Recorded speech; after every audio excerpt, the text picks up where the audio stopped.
mempersembahkan AA Rafli.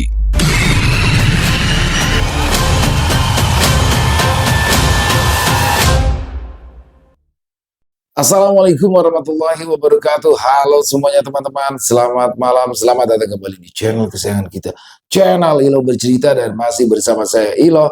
Dimanapun teman-teman berada, semoga teman-teman selalu dalam keadaan sehat walafiat, tanpa kekurangan satu apapun, dan dimurahkan rezekinya. Amin amin ya robbal alamin. Doa terbaik ya untuk teman-teman semua.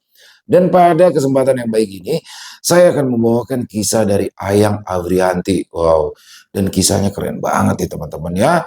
Kisah dari Ayang Afrianti kali ini adalah kisah yang mengisahkan tentang seorang pemuda bernama Rafli. Nah, dia ini adalah seorang karyawan pabrik nih, pabrik tekstil yang ada di Jakarta. Dan karena gajinya kurang, akhirnya dia punya side job, punya bisnis sampingan, yaitu rumah makan. Sampai akhirnya rumah makannya sukses, dan dia menjadi seorang bos, tapi tetap kerja di pabrik. Pada perjalanannya, dia jatuh cinta pada seorang gadis yang bernama Karina. Nah, ternyata teman-teman, Karina ini adalah gadis yang ternyata memiliki masa lalu yang berkaitan dengan pesugihan yang dilakukan oleh Rafli. Wow, jadi Rafli itu punya rumah makan lewat cara pesugihan. Ngeri banget ya. Nah, setelah mengetahui fakta yang sedikit mengerikan ini, kira-kira apa yang terjadi nih? Apakah hubungan mereka akan berlanjut? Ataukah ada hal yang lebih absurd lagi? Oke, sebelum kita masuk ke dalam kisahnya, buat teman-teman yang mungkin belum subscribe channel Ilo Bercerita, bisa diklik dulu tombol subscribe-nya. Jangan lupa lonceng notifikasinya juga dinyalakan, agar teman-teman selalu mendapatkan notifikasi dari konten-konten yang akan kami upload selanjutnya. Dan untuk channel Ilo Bercerita, kami upload setiap hari, setiap jam 9 malam waktu Indonesia bagian Barat. Nggak pakai berlama-lama lagi, pasti udah gak sabaran kan untuk masuk dalam kisahnya. Kita langsung saja masuk ke dalam kisahnya. Kita berangkat menuju Jakarta. Rafli memaki saat melihat uang di dompetnya tersisa 50.000. Ini baru pertengahan bulan, tanggal gajian masih jauh di depan sana, dan Rafli sudah tidak memiliki cukup uang untuk biaya kehidupannya sehari-hari. Kerja sebulan, tapi duit gaji cuma cukup 2 minggu. Lanjutnya, kepalanya terasa berputar. Bukan hanya untuk biaya makan saja, tapi suara token listrik kontrakannya pun sudah berbunyi minta diisi. Pastinya menambah beban pikiran dan beban untuk Rafli yang sudah tidak memiliki uang sekarang. Rafli bekerja di sebuah pabrik tekstil yang ada di kota Jakarta. Gajinya UMR, dan itu hanya bertahan kurang lebih selama 2 minggu. Meski belum menikah, Rafli memiliki tanggungan hidup yang tidak sedikit. Angsuran motor, biaya kontrakan, dan pembiayaan kecil lainnya seperti listrik dan air, belum lagi uang bensin dan uang makan setiap harinya, tidak membutuhkan uang sedikit. Terlebih, setiap malam minggu, teman-temannya selalu mengajak pergi bermain, sekedar mengobrol, dan menikmati kopi di sebuah kafe. Kehidupan Rafli cukup hedon, dengan gajinya yang pas-pasan. Ia tidak pernah memikirkan kesulitannya. Yang terpenting, ia dipandang sebagai pemuda sukses dan senang. Padahal, untuk sekedar sarapan hari ini saja, ia kebingungan. Akhirnya pagi ini, Rafli menahan rasa laparnya, karena malam nanti ia akan pergi ke rumah Anton untuk berkumpul bersama teman-teman yang lain. Ia pun mengendarai motornya dengan lesu dan wajah yang muram. Pagi Raffi, sapa seorang wanita berpenampilan modis. Ia adalah Yesi, wanita cantik yang menyukai Rafli. Pagi Yes, jawab Rafli sambil tersenyum simpul. Kenapa? Kalau segitu sih? Biasa, lapar, belum makan. Ya ampun, kesian. Aku beliin makanannya. Tunggu di sini ya. Senyuman Rafli mengembang. Ya, derita menjadi pria idaman di tempat kerja seperti ini. Rafli akan mendapatkan makanan gratis asalkan bilang. Tidak jarang juga, Yesi memberikan makanan atau pinjaman uang yang sebetulnya ia berikan pada Rafli dengan percuma akibat rasa sukanya pada pria jangkung itu. Rafli sendiri tidak berniat memanfaatkan Yesi. Dia hanya akan datang ketika ia benar-benar membutuhkan pertolongan saja, karena jika harus meminta tolong pada teman prianya, Rafli terlalu gengsi. Cukup lama Rafli menunggu. Yesi pun kembali dengan membawa satu kresek makanan berat beserta minuman untuk Rafli. "Makan ya," ucap Yesi. "Wah, makasih banyak ini, Yes," kata Rafli sambil tersenyum senang. "Sama-sama, jangan sungkan ya, bilang aja kalau lagi butuh," kata Yesi. "Ya udah, aku bawa ya." "Iya, selamat kerja ya." Rafli membalas lambaian tangan Yesi yang tersenyum lebar ke arahnya. Langkah Rafli pun membawanya ke ruangannya bekerja. Karena meski satu tempat kerja, mereka berbeda ruangan dan juga berbeda pekerjaan. Sebelum mulai bekerja, Rafli makan terlebih dulu. Ia menikmati makanan yang Yesi berikan. Yesi itu sebenarnya anak orang kaya. Bahkan Anton selalu mendukung Rafli agar mendekati Yesi dan memanfaatkan uang yang wanita itu punya. Hanya saja Rafli tidak menyukai Yesi. Bagi dia, hubungan itu bukan untuk main-main. Ia lebih senang disebut brengsek tapi tidak memiliki hubungan apapun, daripada harus menjalin hubungan dengan cara memanfaatkan Yesi seperti yang teman-temannya katakan. "Rafli, nanti malam anterin aku ke rumah Pak Joko dong," kata Lucky. "Nanti malam? Bukannya nanti malam kita mau ke rumah Anton?" tanya Rafli berhenti mengunyah dan menatap teman sepermainannya itu. "Aduh, kayaknya gak bakal datang deh gue deh. Uang gue habis." Lalu Lucky pun berkeluh kesah pada Raffi, yang dimana Raffi hanya mengangguk dan menyuruh Lucky untuk bersabar, padahal dirinya saja sedang berada di ujung tanduk. "Memangnya mau apa ke rumah Pak Joko?" tanya Rafli penasaran. Mungkin saja Pak Joko adalah kerabat Lucky dan akan dimintai tolong meminjam uang. Namun respon yang Lucky berikan malah terlihat seperti orang yang takut ketahuan. Dia melirik ke kanan dan kiri dan semakin mendekatkan duduknya pada Raffi. "Tapi janji ya, jangan bilang siapa-siapa," bisik Lucky yang membuat Rafli penasaran. "Iya, tenang aja. Ada apa sih?" balas Rafli pula. Makanannya sudah tinggal sedikit lagi. Kini ia menyimak apa yang akan Lucky sampaikan. Gue bakal ngelakuin pesugihan," bisik Lucky lagi yang malah membuat Rafli hampir tersedak makanan yang sedang ia telan. "Apa?" Lucky segera menutup mulut Rafli yang berbicara cukup keras. "Jangan berisik," kata Lucky seraya kembali menatap ke arah lain. "Pesugihan gimana sih? Kamu serius?" bisik Rafli. "Terpaksa. Gue udah banyak utang pinjol dan pinjam ke bank. Gue gak tahu lagi harus cari uang kemana. Uang gaji gue udah habis dipakai bayar semua itu, sedangkan hidup masih terus berjalan," jawab Lucky. Kali ini ia menunduk, menyadari jika apa yang akan ia lakukan adalah salah. "Tapi Ki, coba pikir ulang deh. Jangan begitu dong. Pesugihan itu kan harus siap dengan segala syarat dan risiko," kata Rafli mencoba menyadarkan temannya. Mendengar ucapan Rafli, Lucky pun terdiam. Ia tidak menjawab atau membantah, seakan Lucky memikirkan kembali resiko yang akan ia hadapi di masa depan. Tapi diam-diam Rafli juga penasaran. Hatinya berperang antara mengingatkan Lucky, tapi ia pun ingin mencoba karena ia juga sedang pusing dengan kondisi ekonomi yang terus merasa kurang. "Ya, gue mau coba aja, Raf.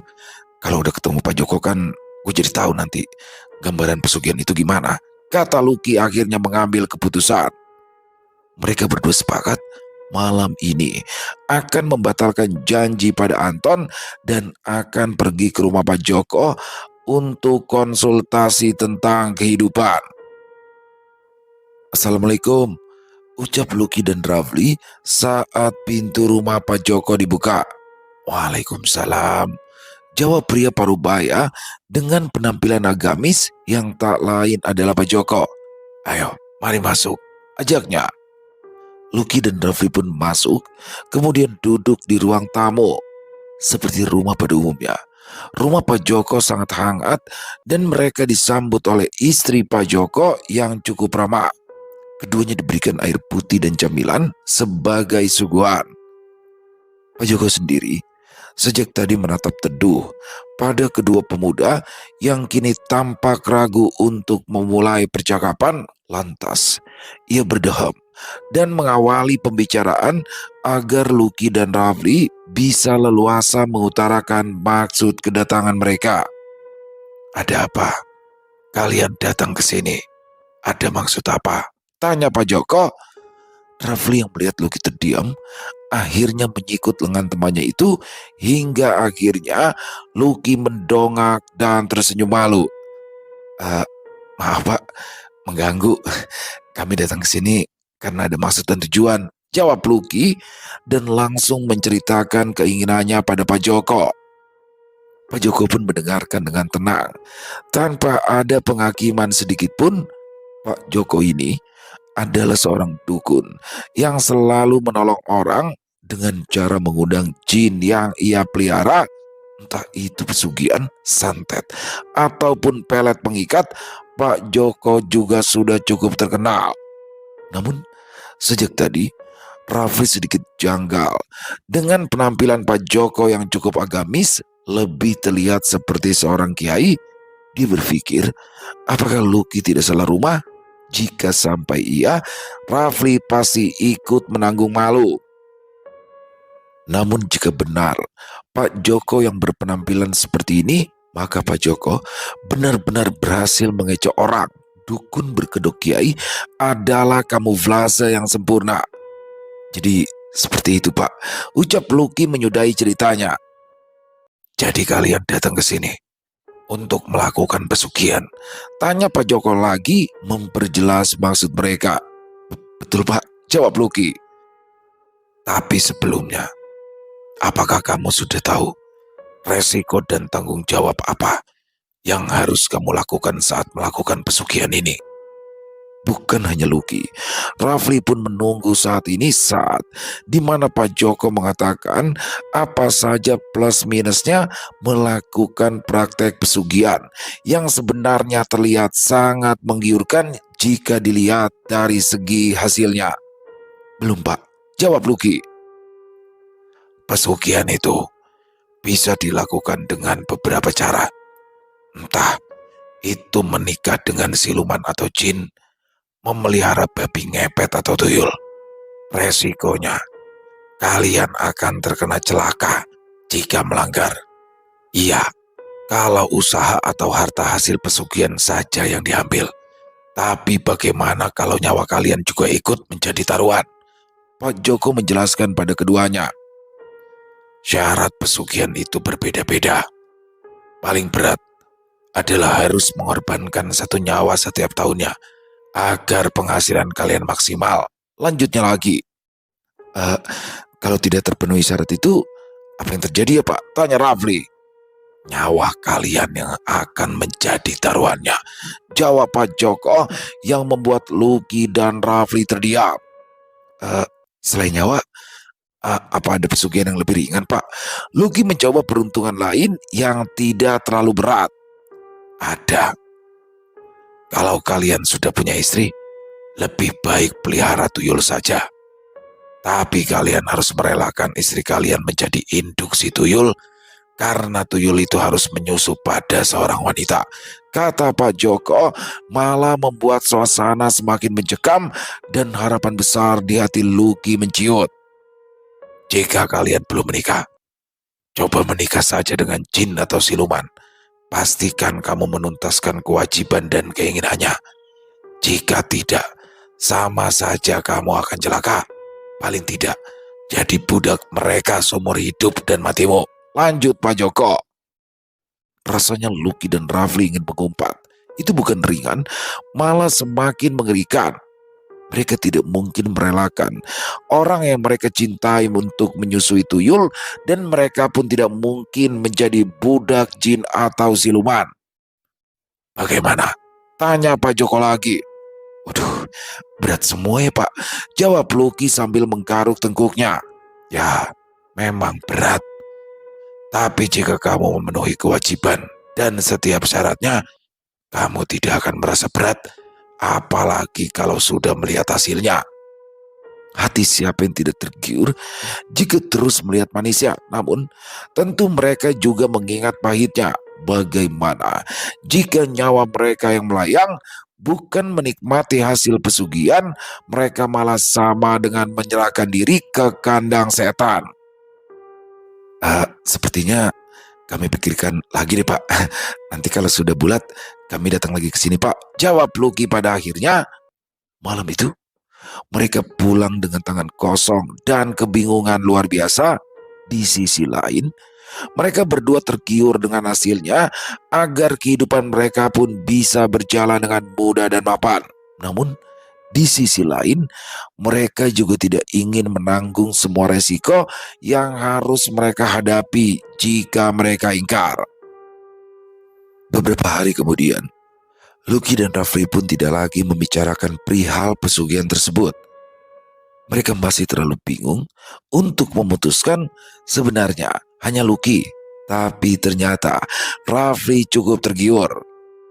Saat mereka sedang berkumpul di rumah Anton yang menjadi base camp tongkrongan mereka, Rafli pun mendekati Lucky dan berbisik pada temannya itu. Gimana? Jadi enggak? Tanya Rafli. Waduh, kayaknya gua enggak deh Raf. Gua takut ambil risiko, jawab Lucky. Terus berarti enggak kesana lagi? Ya enggak lah, mau ngapain? Biarin aja lah gue dipiskin, tapi nyawa selamat. Mendengar keputusan Lucky, Rafli malah semakin gelisah. Sejak kemarin, ia sudah kelimpungan karena tidak memiliki uang. Bisa berkumpul seperti ini pun, ia meminjam uang pada Yesi. Tadinya, jika Lucky mau melakukan, mereka bisa melakukan bersama. Namun, Rafli terlalu gengsi untuk mengatakan karena memang Lucky tidak mengetahui keadaan Rafli yang sebenarnya. Lucky hanya melihat jika Rafli teman yang berkecukupan dan disukai banyak wanita. Nyatanya sangat jauh dari kata cukup. Pada akhirnya, Rafli memutuskan untuk kembali menemui Pak Joko seorang diri. Buat usaha dengan uang ini, dan kamu harus mengorbankan salah satu nyawa karyawan kamu setiap tahunnya. Kamu tidak boleh ingkar. Berikan makanan atau minuman hasil dari ritual yang sudah kamu lakukan setiap tahunnya pada korban incaranmu. Maka usahamu dan kekayaanmu akan selalu bertambah. Dengan bergetar, Rafli mengambil tumpukan uang yang Pak Joko berikan. Entah uang ini datangnya dari mana, Rafli hanya melihat Pak Joko pergi ke kamar dan keluar lagi dengan uang sebanyak ini. Usaha apa yang harus saya buat ya Pak? Tanya Rafli lagi. Apa saja. Ambil beberapa karyawan dan jadikan tumbal salah satunya di tahun pertamamu, jawab Pak Joko. Setelah itu, Rafli pun akhirnya memutuskan untuk membuat usaha rumah makan dengan jumlah karyawan cukup banyak dan bangunan warung yang besar. Lalu, bagaimana dengan teman-teman Rafli? Apakah mereka mengetahui warung makan milik Rafli? Tentu saja ya. Mereka semua diundang pada saat pembukaan warung makan yang membuat mereka tidak menyangka jika salah satu teman bekerjanya memang seorang pengusaha. Tapi meski begitu, Rafli masih bekerja di pabrik sebagai uang halal untuk dikirimkan ke rumah karena ia tahu uang hasil usahanya ini adalah uang haram karena dihasilkan dari perbuatan yang sesat. Selamat ya Raf. Beberapa teman beserta karyawan pabrik lain datang ke warung makan Rafli saat acara pembukaan. Mereka memberikan selamat atas pencapaian Rafli dan hal itu membuat Rafli merasa semakin dihargai dan dipandang tinggi. Wah, wah, wah. Aku nggak nyangka sahabatku ternyata adalah seorang pengusaha, kata Anton menyalami dan memeluk Rafli. Keren kan? Kata Rafli terkekeh senang. Waduh Raf, tahu gini gua nggak bakal datang ke Pak Joko. Minjem aja uang dari lu, kata Lucky pula yang membuat Anton tertawa. Emangnya mau apa ke Pak Joko? Sekian. Canda Anton diangguki Lucky dengan santai, lalu mereka tertawa terbahak-bahak. Udah, jangan bicara yang enggak. Makan aja yuk, kata Rafli mendorong kedua temannya agar segera mencicipi hidangan yang tersedia. Hari itu, Rafli izin tidak masuk kerja karena acara pembukaan warung makannya. Teman-temannya datang di saat hari menjelang sore selepas bubaran pabrik. Rafli berharap warung makan ini akan laris dan bisa menjadi usahanya untuk mencukupi fasilitas gaya hidup Rafli agar selalu dipandang berada oleh teman-temannya. 1 tahun kemudian, kira-kira siapa yang harus aku bawa ya? Tanya Rafli seraya menatap suasana warung makan yang tidak pernah sepi itu. Ia menatap karyawannya satu persatu, mengamati siapa kiranya yang harus ia tumbalkan untuk pertama kali. Mereka masih muda, apa nggak jadi arwah penasaran nantinya, pikir Rafli. Pandangan Rafli pun tertuju pada parkiran yang luas dengan pos satpam di depannya. Dia melihat seorang pria tua yang menjadi satpam di sana. Pria tua yang masih giat bekerja itu bernama Pak Sony. Ia melamar pekerjaan pada Rafli untuk membiayai anaknya yang masih kuliah. Langkah Rafli membawanya menuju meja minuman. Dia berniat membuat 2 gelas kopi untuknya dan Pak Sony, namun tentu dengan air yang berbeda. Untuk Pak Sony, ia menggunakan air yang Pak Joko berikan. Saya buatkan Pak, tawar Anis. Nggak usah. Biar saya bikin sendiri aja, jawab Rafli. Tanpa menaruh kecurigaan, Anis pun mengangguk dan membiarkan Rafli membuat kopinya sendiri. Kalian kalau mau kopi ambil aja, saya gratisin untuk hari ini, seru Rafli pada semua karyawannya di dapur. Terima kasih Pak, ucap mereka merasa senang karena mendapat traktiran dari si bos. Rafli hanya mengangguk dan segera pergi ke pos satpam untuk mengobrol bersama Pak Sony. Kopi Pak, kata Rafli. Aduh, ngerepotin Pak, ucap Pak Sony. Meski usia Rafli sangat muda dan lebih muda darinya, ia tetap memanggil Rafli dengan sopan. Ambil aja Pak, semuanya juga dapat kok. Wah, terima kasih kalau begitu Pak. Lalu Rafli pun memulai pembicaraan dengan menanyakan keamanan sekitar. Apakah ada kendala dari para pengunjung atau mungkin masalah lainnya? Sejauh ini aman Pak, kata Pak Sony seraya menyesap kopi buatan Rafli. Syukurlah, semoga betah kerja di sini ya Pak. Kalau ada apa-apa bilang aja sama saya ya, kata Rafli lagi. Betah Pak, sangat betah, jawab Pak Sony secepat mungkin, membuat Rafli terkejut. Ada binar bahagia di mata Pak Sony saat ia menceritakan jika pekerjaan ini adalah penolong anaknya untuk bisa wisuda di tahun depan. Sedikitnya, hal itu membuat Rafli kecewa pada dirinya sendiri dan merasa bersalah. Namun, nasi sudah menjadi bubur. Pak Sony sudah meminum air yang ia campurkan dan tinggal menunggu waktunya saja untuk Pak Sony diambil siluman untuk dijadikan tumbal. Sudah Pak, silakan kembali bekerja, saya mau masuk dulu, ucap Rafli. Siap Pak Rafli. Sebisa mungkin Rafli mengabaikan perasaannya sejak tadi. Ia tidak mau berlarut dan malah menggagalkan rencananya. Kalau sampai tidak jadi mencarikan tumbal, maka ia sendiri yang akan menjadi tumbal. Lalu, jika ia meninggal, siapa yang akan meneruskan bisnisnya ini? Beberapa hari kemudian, Raffi, Yesi berseru seraya melambaikan tangan. Rafli pun tersenyum lebar. Udah makan belum? Tanya Yesi. Sudah Yes, jawab Rafli. Ya, memang selama setahun terakhir ia tidak lagi kekurangan uang. Bahkan ia sudah melunasi utang Yesi yang ia pakai meski ada penolakan dari wanita itu. Jadi sekarang masa nggak punya buat makan pagi sih ya? Goda Yesi menyenggol bau Rafli, membuat pria itu terkekeh. Datang dong ke warung, aku traktir deh, kata Rafli akhirnya. Oke, nanti aku datang Raf, jawab Yesi dengan perasaan bahagia karena Rafli meresponnya dengan baik. Setelah berbincang dengan Yesi, Rafli dihampiri oleh Anton dan Lucky yang merangkul baunya dari belakang.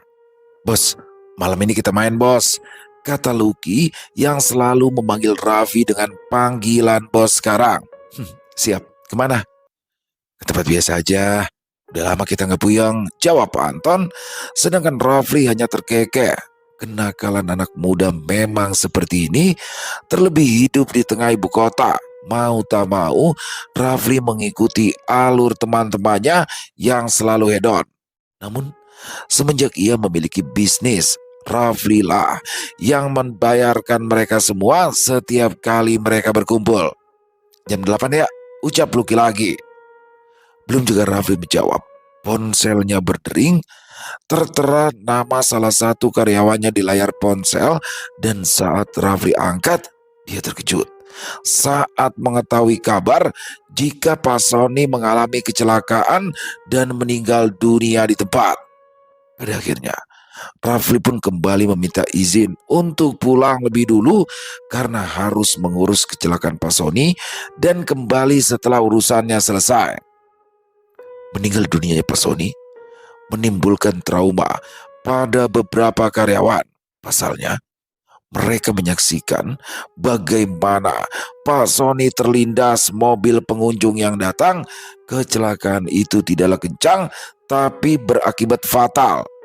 Pak Sony hanya terdorong oleh mobil yang malah mundur kembali setelah selesai parkir. Akan tetapi, Pak Sony malah jatuh dan kemudian kejang-kejang hingga akhirnya meninggal dunia. Sore itu, Rafli pun segera melayat ke rumah duka. Ia memberikan sejumlah uang untuk keluarga Pak Sony dan berjanji akan memberikan biaya untuk sekolah anak Pak Sony yang saat itu belum bisa Rafli temui. Bertahun-tahun berlalu, Rafli semakin sukses dengan usahanya. Pesugihannya berjalan dengan lancar.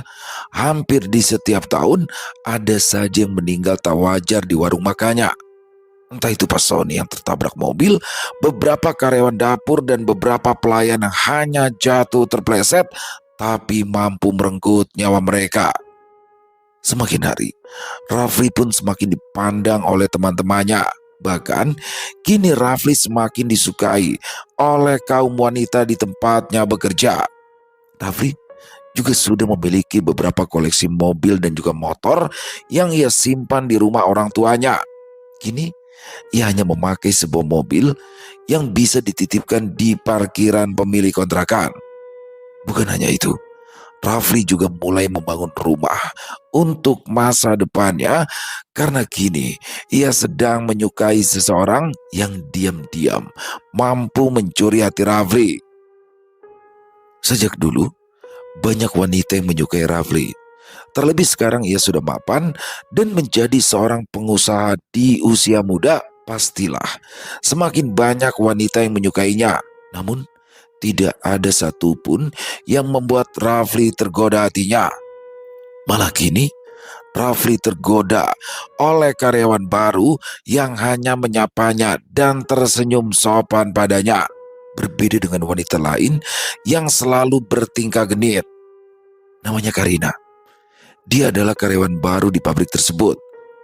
Bekerja di ruangan yang sama dengan Rafli, dan itu membuat Rafli gampang-gampang susah untuk mendekatinya. Pasalnya, Karina itu tipikal wanita pendiam yang hanya akan bersuara ketika orang menyapa.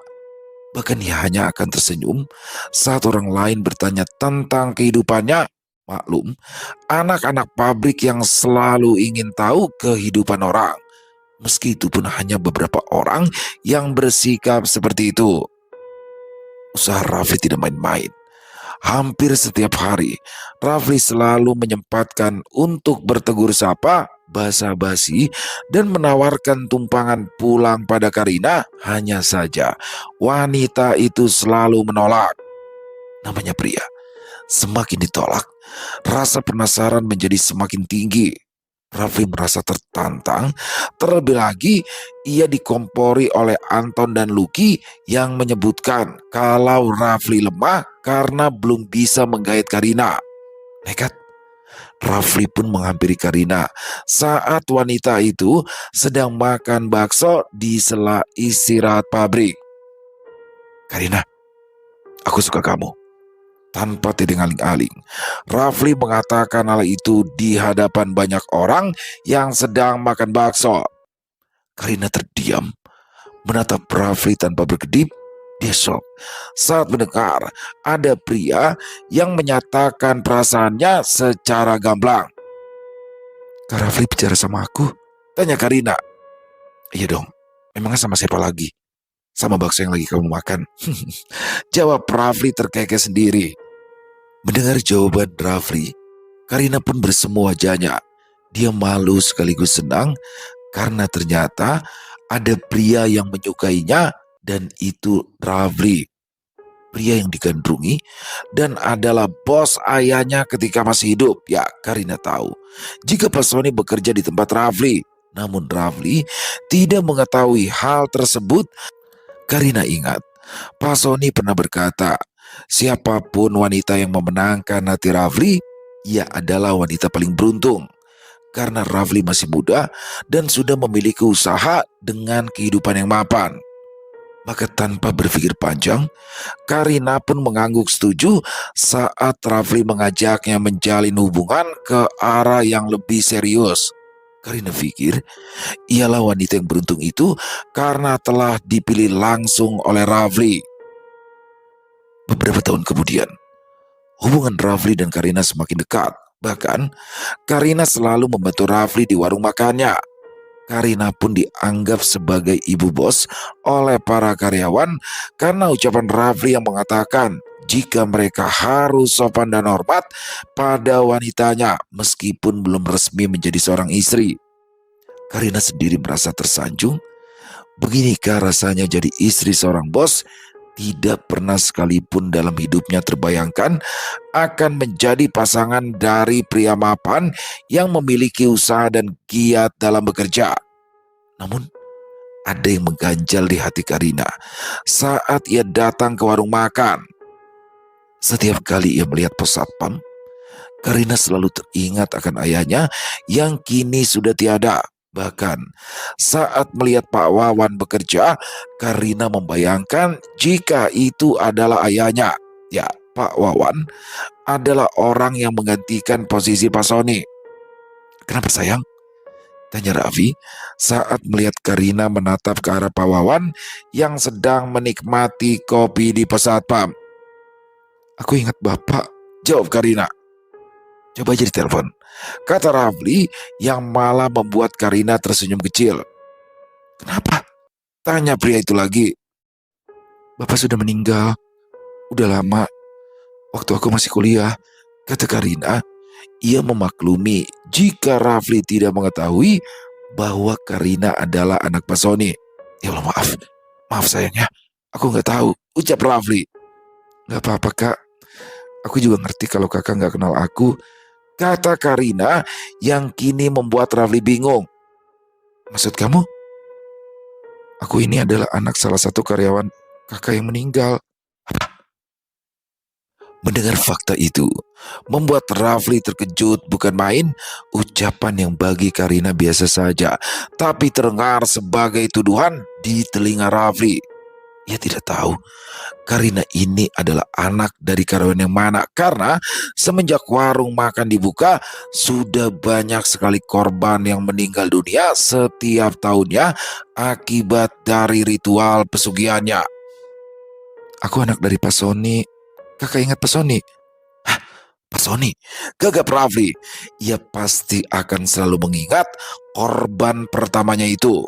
Jadi Karina ini adalah anak yang Pak Sony dulu bangga-banggakan. Jadi Karina ini adalah anak yang dulu dibiayai oleh Pak Sony agar lulus menjadi sarjana.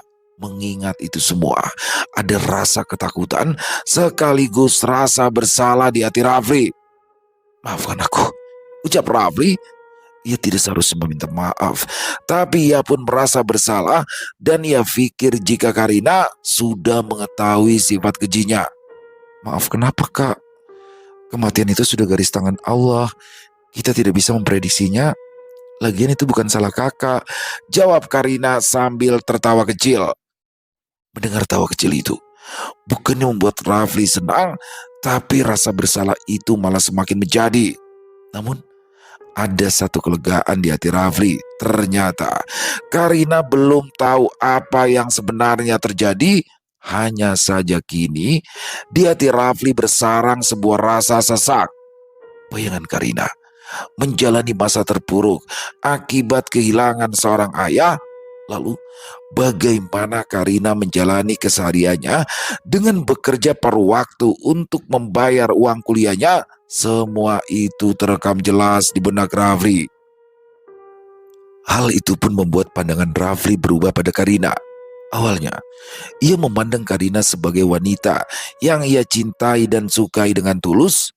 Tapi setelah mendapati kenyataan, Rafli kini memandang Karina sebagai kewajibannya yang ia harus urus dan bertanggung jawabkan. Namun tentu saja, rasa sayang dan cinta itu masih ada. Hanya rasa cinta Rafli yang berubah menjadi rasa bersalah yang amat sangat. Ia menjadi dilema. Apakah harus jujur dan mengakui kesalahan dan kekayaan yang fana ini?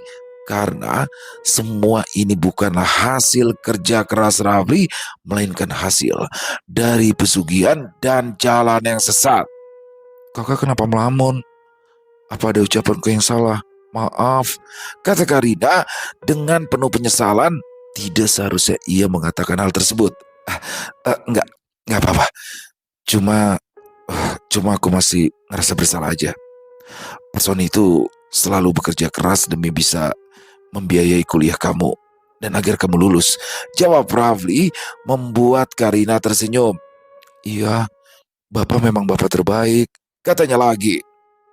Aku ikut berduka ya. Dan aku menyesal dengan semua yang sudah terjadi. Tidak apa-apa, semuanya sudah terjadi. Kita fokus menatap masa depan saja ya. Akhirnya, berkat ucapan dan semangat dari Karina, Rafli pun bisa kembali tersenyum meski tetap saja hatinya merasakan perasaan yang janggal. Semakin hari, perasaan Rafli untuk Karina semakin tidak karuan rasanya. Ada saat di mana Rafli ingin mengatakan hal yang sebenarnya ada kalanya juga hatinya melarang agar kekayaan Rafli semakin jaya dan tak pernah padam sampai kapanpun. Namun dia takut kalau Karina telah mengetahui semuanya, bukan hanya karirnya yang hancur, melainkan kisah percintaan mereka pun akan hancur. Tidak mungkin Karina akan mencintai dan mau hidup lebih lama dengan pria yang sudah menumbalkan ayahnya. Maka setiap hari Rafli selalu dilanda kebimbangan. Terlebih ketika bertemu dengan Karina, ia akan sebisa mungkin bersikap baik-baik saja meski ketakutan dan rasa bersalah itu semakin menjadi. Untuk menenangkan diri, hari ini Rafli tidak masuk bekerja. Ia memilih pergi ke rumah Pak Joko untuk meminta ketenangan hati dan masukan apa saja yang harus Rafli lakukan selanjutnya. Karina tidak akan pernah tahu jika kamu tidak memberitahunya, kata Pak Joko saat Rafli selesai mengadu. Tapi saya tidak tenang, Pak. Ya, pasti. Apa yang sudah kamu lakukan adalah salah. Tapi ini adalah konsekuensi yang harus kamu hadapi. Apakah kehadiran Karina adalah hukuman untuk saya agar saya sadar dan kembali pada jalan yang benar? Tanya Rafli lagi. Pak Joko terdiam saat mendengar kalimat yang diucapkan Rafli. Memang benar. Siapa tahu, dengan kehadiran Karina di hidup Rafli adalah untuk menyadarkan Rafli agar kembali pada jalan yang lurus dan menghentikan semua kehausan akan duniawi. Namun, kembali lagi pada diri Rafli. Apakah dia akan berhenti karena Karina dan apakah dia siap untuk hidup susah lagi? Terlebih kini, ia sudah memiliki orang yang harus ia nafkahi setiap harinya. Meskipun Karina belum menjadi istri, tapi itu sudah menjadi daftar keinginan Rafli untuk menikahi wanita itu. Bayangan kehidupan yang sulit, cemooh, dan hinaan orang lain terlukis jelas di benak Rafli membuat ia bergidik ngeri. Dia tidak ingin itu sampai terjadi. Ia tidak ingin lagi pusing memikirkan biaya hidup yang pas-pasan. Bahkan terkesan tidak pernah cukup. Apalagi sekarang orang tua Rafli menyerahkan semua kewajiban keluarga padanya. Otomatis Rafli harus lebih kaya dari ini. Semua keputusan ada di tanganmu. Apa kau akan jujur dan kehilangan semuanya? Atau kau akan terus diam dan masih bersama Karina dengan kekayaan berlimpah? Mendengar itu, Rafli akhirnya memutuskan untuk tetap diam meski hatinya tetap merasa bersalah pada Karina. Namun, ia berjanji untuk menebus semuanya dengan memberikan kehidupan yang lebih baik untuk Karina.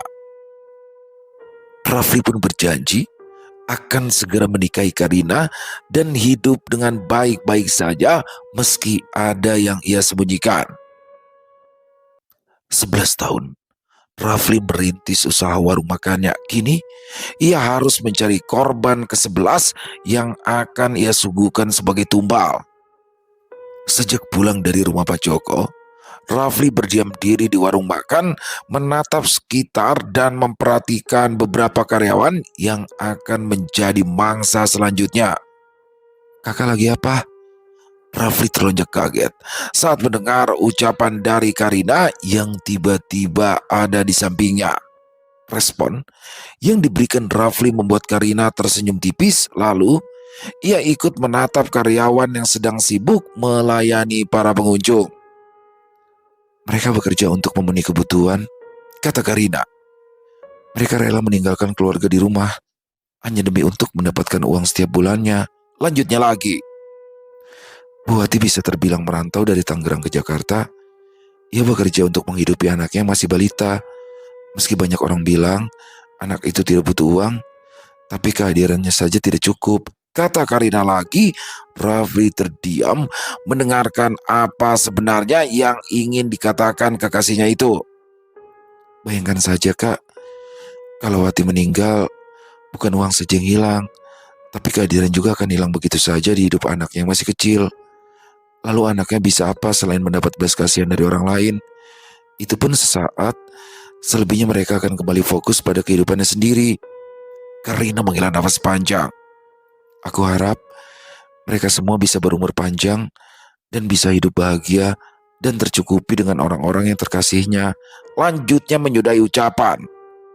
Setelah bicara demikian, Karina menggandeng tangan Rafli, menyandarkan kepalanya pada bahu pria itu. Sedangkan Rafli terdiam. Ia merasa tertok dengan apa yang sudah Karina katakan. Percayalah, kehilangan seseorang yang sedang memperjuangkan hidup kita itu rasanya sakit. Dan merasa bersalah karena sudah membuat mereka harus berkorban untuk kita yang selalu merepotkan. Termasuk bapak yang sudah membiayaiku sejak kecil.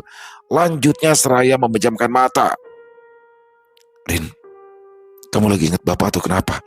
Tanya Rafli setelah Karina Ning tidak bersuara.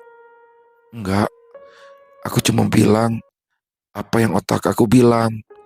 Nyawa itu lebih berarti dari sekedar uang, jawab Karina yang semakin membuat Rafli tidak mengerti. Lalu mereka sama-sama hening. Kak, ya, ayo berhenti kak. Aku siap temani kakak dari nol. Jangan seperti ini lagi, kata Karina. Rasanya ia sudah tidak sanggup lagi menyembunyikan rasa sedih dan kecewanya terhadap Rafli. Jadi kamu tahu? Tanya Rafli pelan, kepalanya menunduk. Tahu, aku tidak apa-apa, asalkan kakak berhenti sekarang. Jangan paksa orang lain untuk meninggal dengan cepat, Kak. Ingat, kakak bukan Tuhan. Setelah mengatakan itu, air mata Karina mengalir. Ia tidak peduli berada di tengah keramaian. Ia hanya mengungkapkan apa yang ia rasakan dan mencoba untuk menyadarkan Rafli sesegera mungkin. Karina awalnya tidak pernah mengetahui jika Rafli lah yang membunuh ayahnya. Namun dari pesan yang ayahnya sampaikan lewat mimpi, Karina jadi tahu jika usaha Rafli tidak murni hasil kerja kerasnya. Belum lagi, Karina merekap semua orang yang meninggal di tanggal yang sama setiap tahunnya. Maka tahun ini masih ada waktu 2 hari lagi untuk menyelamatkan Rafli dan orang-orang yang tidak berdosa. Kamu gak marah, Rin? Suara Rafli terdengar gemetar, ketakutannya menjadi nyata. Marah, sangat marah, jawab Karina. Lalu, kenapa kamu masih mau sama aku, Rin? Suara Rafli hampir tidak terdengar. Bapak yang memintaku untuk memaafkan siapapun, meski sulit, tapi aku berusaha untuk amanah akan nasihat Bapak semasa hidupnya. Ayo Kak, berhenti. Kita bisa hidup dengan baik setelah ini, katanya lagi setengah merengek.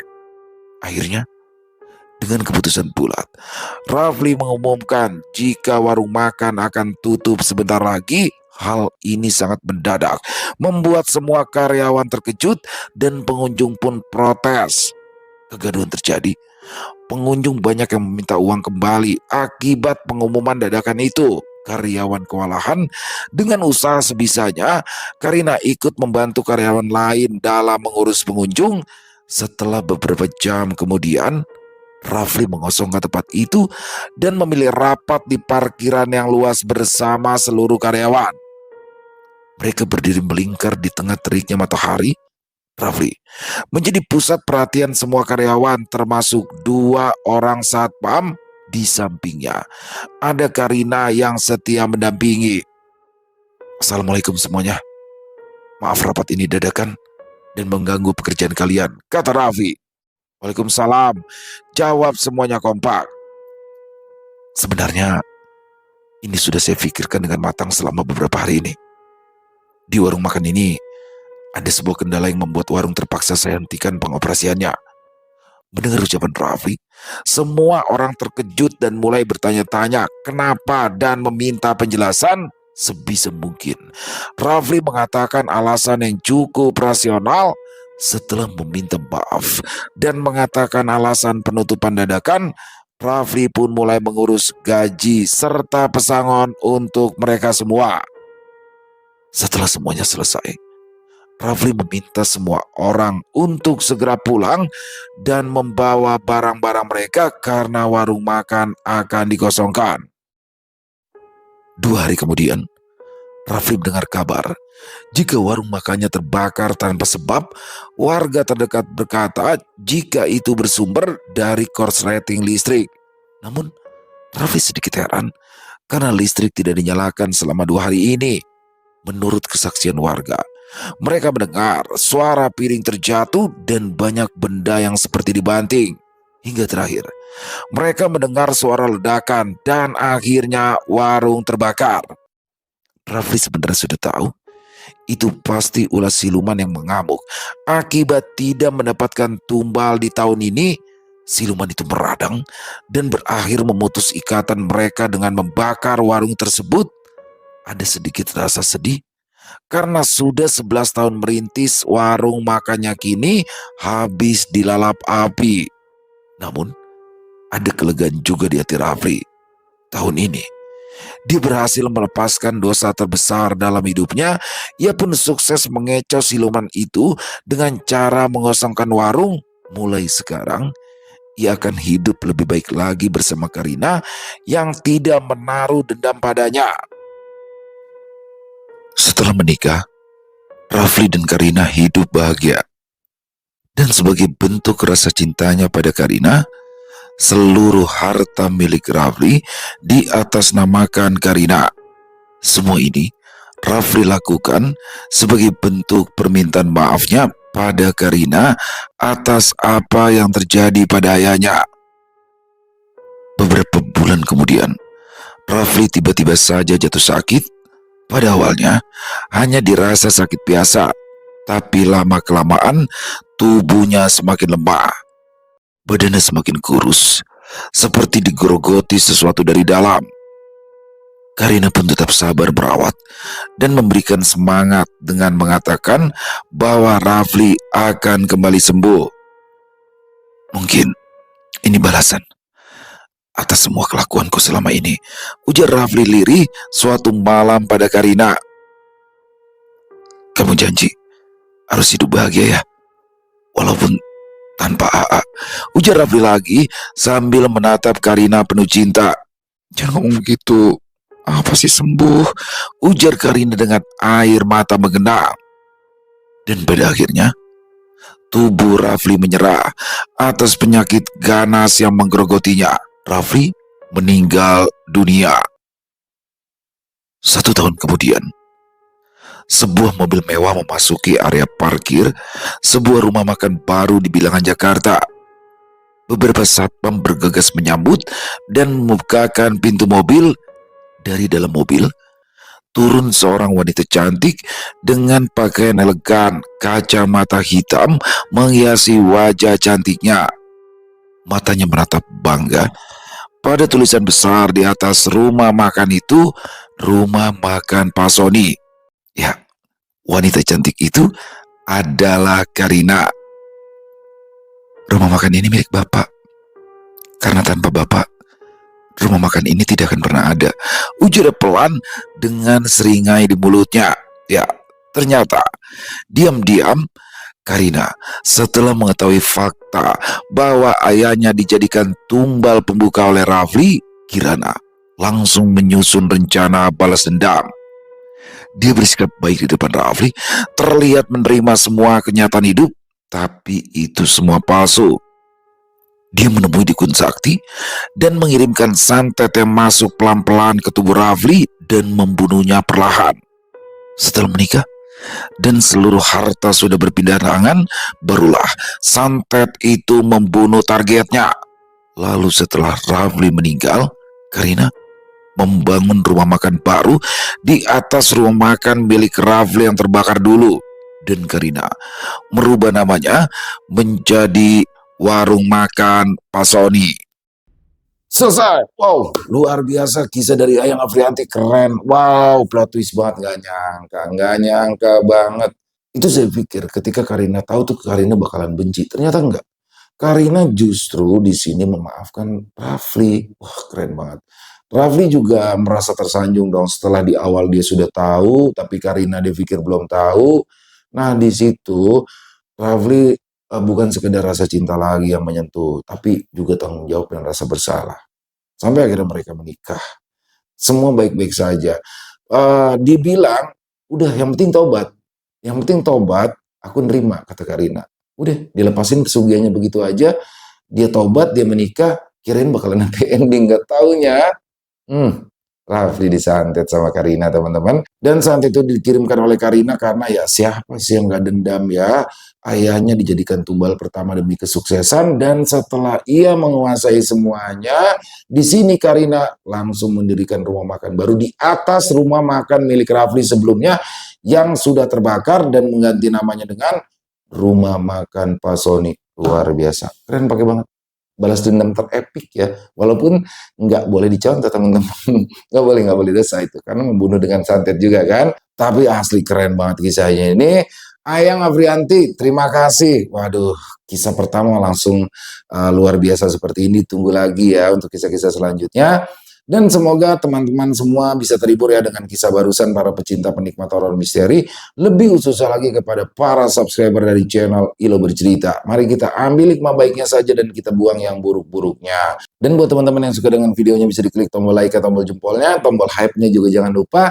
Dan boleh dong dibantu di-share ya link videonya ini ke teman-teman yang lain agar juga ikut merasa terhibur. Buat yang punya komentar, punya pendapat lain, bisa menuliskannya di dalam kolom komentar ataupun hanya sekedar saling menyapa, silakan. Insya Allah kami akan membalasnya satu persatu. Di akhir kata, saya Ilo mengucapkan permohonan maaf apabila mungkin dalam pembawaan kisahnya barusan ada kata-kata saya yang salah ataupun ada kata-kata saya mungkin yang kurang berkenan, saya mohon dibukakan pintu maaf yang seluas-luasnya. Dan sampai berjumpa lagi di konten-konten kami selanjutnya yang pasti tidak kalah serunya, yang pasti tidak kalah horornya. Masih bersama saya Elo di channel Elo Bercerita. Salam sehat, sukses selalu untuk kita semua. Wassalamualaikum warahmatullahi wabarakatuh.